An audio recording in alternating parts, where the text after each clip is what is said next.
Hi everyone, welcome. I'm down here in my wormery, and I bought a few things down here with me, such as these Brussels sprout leaves, and this was down here already, but it's almost empty. It's my little box with the coffee in it. I've got more coffee up in the kitchen, so we'll just give what remains in this to the worms. And I also bought down my little green information board, but when I glanced at it, I'm like, that's not the system we're checking in on today. So for whatever reason, I faked myself out, and I thought I'd prepared an information board about this system. And then I just picked it up and brought it down here. I guess the pencil should have been the clue, because I usually don't bring the pencil down here. So whatever, I'm going to try to go by memory. I do know that the system that we're checking in on today has been foraging, and it's been foraging for over 100 days now. And it's the, can you guess? It's right down here. It's the system that was previously the outdoor worm bag. And well, it's clearly still a bag, and it clearly, well, hopefully still has worms in it. What part's not the same? Well, it used to be the outside system up until 102 days ago. But 102 days ago, it was very, very cold. We were expecting some extremely cold temperatures. So the outdoor system became an indoor system. Oh, look at that. The system is starting to show a second crack. That's pretty interesting. That tells me that moisture must have been the cause of the initial major crack that took the object into two pieces. So the moisture in here has been gradually getting better and better recently, because originally we just bought it in here and we used this piece of plywood to cover up with and to try to help the system hang on to its moisture. The system itself hangs on to its moisture very nicely because it's a double bag, and between the two grow bags is a plastic bag, which I believe might have a couple holes in it to allow for some airflow, which is also kind of a sweet deal. But then when we finally decided to put that plastic sheet that I took off in the beginning on here, that's when things really started to get very, very cozy and comfy in here, I believe, for the wormies. I mean, when I first came in here and I turned on the light, I could see worms that were up on the plastic.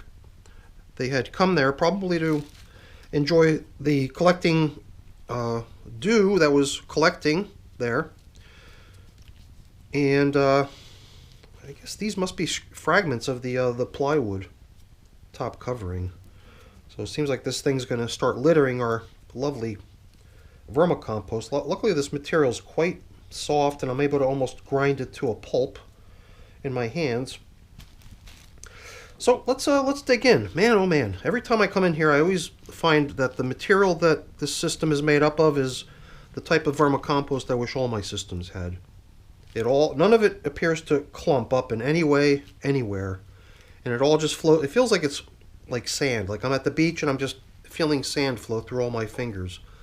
And yeah, there's little sticks and stems and stuff like that. You know, if it wasn't for a whole bunch of stuff that came in pretty late in the game, I guess, stems, that came along with the leaves, basically, I think we would already have written this system off as a done deal. And look what we just found here. This little guy is a black soldier fly larva. The interesting thing about these is that black soldier flies are definitely a warm temperature creature. So this larva, I guess, just hasn't sensed that it's warm enough to proceed to the next stage of becoming the actual adult fly. But I guess the part that I find so fascinating is that it's almost completely dependent on, I believe, moisture and temperature.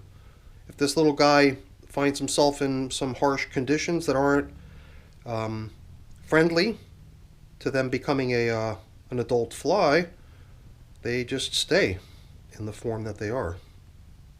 Black soldier flies I like to take outside. So step away for a second. I've got this little carton that we could use as a transport container. Yes, I will be taking that little guy out into a colder situation, and then that'll probably drastically set back the transformation of the creature into its adult stage. But at least out there it'll happen where they've got a chance at possibly bumping into another black soldier fly and mating and propagating the species. Down here, if they were to transform into a fly, then, well, I would probably end up likewise taking them outside. I'm not the type to swat and kill black soldier flies. I would take them outside, but it would be cold, and they might not even survive. Definitely not going to find a mate out there in the cold either. So either way, it's best just to, I think, take this little guy outside and position them in my compost barrel, and hopefully they'll be able to transform into an adult and mate along with all the other ones that are out there. And there's probably others in here too. I wouldn't be surprised. Well, you know, we kind of we cheated during the last check-in 10 days ago. We're now foraging for the past 102 days. Ever since the system came indoors, I've reclassified this system as being in foraging, which to me just means withholding bedding. We could keep feeding them, but I want to see this material get finer and finer as time goes on. So no new bedding's been added since this system came indoors. So we cheated. We took the rinds from the cantaloupes that go back to 2 feedings now, because last time they were still the stuff from the, you know, the then previous feeding. This is some sort of a insect, I believe, too. Or am I seeing a piece of vegetable matter? It's hard to imagine that it would be a piece of vegetable matter. I think it might be. Well, whatever it is, I've kind of squished it, and it might have been something living, but it's definitely not that anymore. So, okay, this is the longest cantaloupe melon rind story I've ever told, but let me finish it already. So we cheated. We used this stuff right here as our foundational bedding to place beneath the last feeding, since we weren't adding any new bedding anymore. And up until then, we'd always been able to gather up a bunch of just stuff throughout the material. We would work our way through, and we'd pick off anything larger that would get caught in between my fingers and gather it up into a little pile and use that as our foundation for the feeding. And obviously we don't have anything like that to use here today, so I believe we'll recycle the approach we took last time, which is to use these cantaloupe melon rinds, get them right into the heart of the action, and include it with the coffee and Brussels sprout leaves that we're going to be feeding, and give that stuff a better chance at breaking down by being right there where all the action is going to be by the food.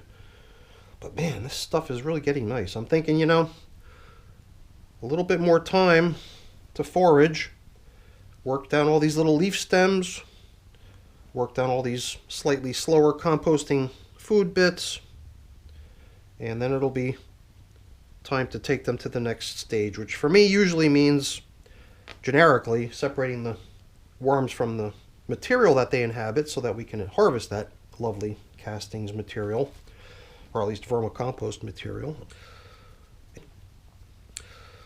And I believe that the method I've been leaning towards for doing it for these guys is to, you know, I don't want to go so deep. I'm going to backfill this. I'm probably going to migrate these little guys, move them into a tub, into a bus box, and then set up a horizontal migration, let them move out voluntarily from this stuff. But I think I want to see this stuff become just a little bit finer, even though texture-wise it's about as good as it can get, as far as I'm concerned. I still like the idea of stuff like this continuing to break down in the system, and it's super fragile at this point. It's just going to fall apart if you help it along. Things like this, not so much as a rule, but generally I remove, well, I would almost say it is a rule anymore. Anytime I see something like that, it comes out. But other than that, man, I really like how this system's going along. All right, now I'm starting to feel like I'm perhaps fawning over this system a little bit more than I should, but you know, give credit where credit's due is my point of view. And this system's really sweet, definitely sweet system. So let's see, I can mask this lovely feeding with a whole bunch of coffee, and that's that. That's their feeding right there. Let's backfill. Yeah, that's pretty much all we got. Let's backfill and return them to the nice dark spot where they were, where they can continue as they were. Working down the remainder of the material in here, feasting on that lovely little meal we just gave them. I wonder how much longer it's going to take for those cantaloupe melon rinds. I've never really consciously paid attention to it, but now since they're sort of a hindrance, that would, you know, not a hindrance, I shouldn't call it that, but it's definitely sort of an obvious thing that shows up as definitely not broken down yet. So now I'm curious, you know. There was 12 days between the time it was fed and then another 10 days now, so 22 days in progress and still holding up pretty good. Who knows, maybe by the next time we come back in here it might be gone, or it might still be in progress. But I do believe we're getting close. I do believe we're getting close to the point where we're probably going to transform this system to be no longer foraging and actively set them up to harvest their castings, move them on into a new home. So that's it for our check-in, everyone.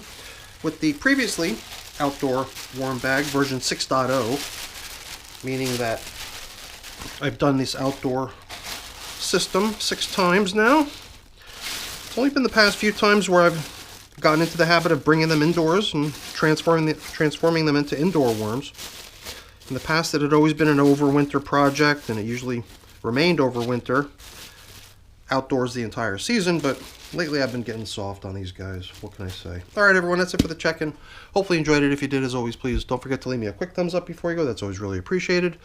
And if you haven't done so already, please also consider subscribing to the channel. That's very much appreciated as well. Alright, let's get this little guy outside.